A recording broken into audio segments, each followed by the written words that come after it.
language we talk about art with was developed at the beginning of the 20th century.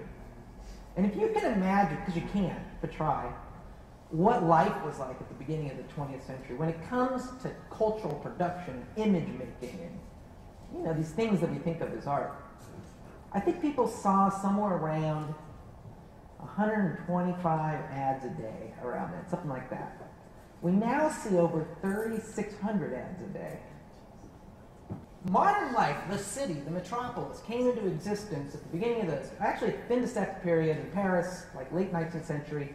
The city roared into existence. And you had this people like Baudelaire who wrote about this new phenomenal thing called the city, that you can wander around and people started seeing each other in the streets, and it was all exciting.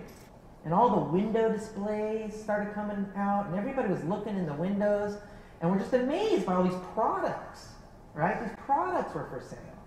And everyone's walking through the city, and they're like, this is so great. You can kind of see people and be a voyeur, but you can also just kind of see all this stuff for sale. Cultural production starts kicking in.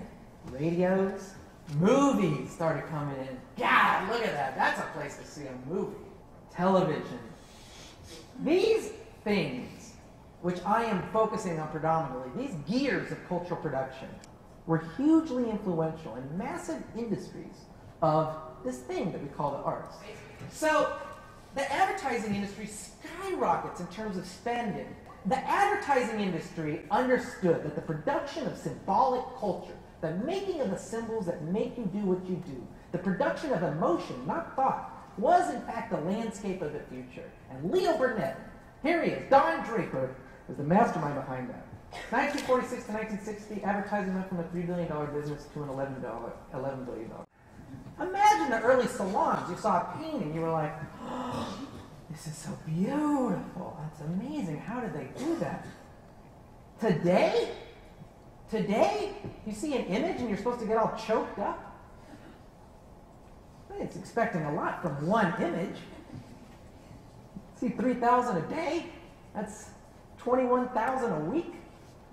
But Facebook is this kind of interesting place because not only are we connecting as friends and as people, but the weird thing about this kind of cultural production as capitalism, the weird kind of thing that we've all started internalizing, is that we've all become our own personal marketing department, development department, everything.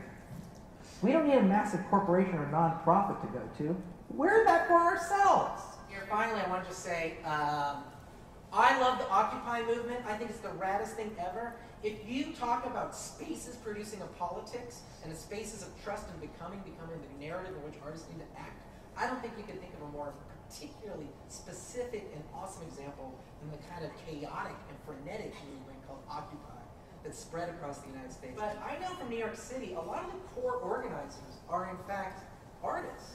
And a lot of people, I don't know if you noticed, but a lot of the subcommittees are predominantly artists. The art and culture subcommittees are massive. But they're not just content to just say, I'm going to make a graphic to make a poster for your movement. They want real change. They want to change what's right. They want to make the world equitable. And that comes from moving with people and believing in yourselves across space and time. So thanks.